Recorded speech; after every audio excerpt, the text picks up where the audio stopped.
Рождественские морозы по-прежнему продолжают проверять на прочность нашу республику. Прошедшая ночь, по данным Чувашского гидрометцентра, стала самой холодной этой зимой. В среднем по республике столбики термометров опустились до минус 33-35 градусов. Холоднее всего было в Порецком – до минус 36. Для автолюбителей ежедневная проблема – завести машину. На дорогах гололедица, на деревьях изморозь. В резком похолодании виноват антициклон. Наша республика оказалась в его эпицентре. Поток воздуха идет прямо с Арктики. Сами синоптики говорят, что морозы аномальные. Температура на 10 градусов ниже климатической нормы.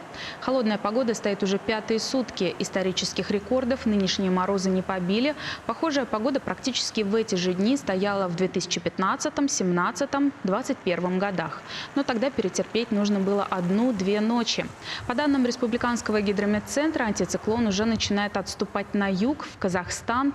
Это значит, что крепкие морозы постепенно сойдут на нет. Ближе к концу рабочей недели в регионе установится оптимальная, комфортная зимняя погода. Конечно, уже тех морозов не будет, как сегодня ночью до минус 36 в Порецком районе. Вот. Но все-таки же сегодня ночью, вот, которая будет ночь с 10 на 11, мы еще ждем минус 24-29. Завтра днем уже будет теплей, минус 15, минус 20.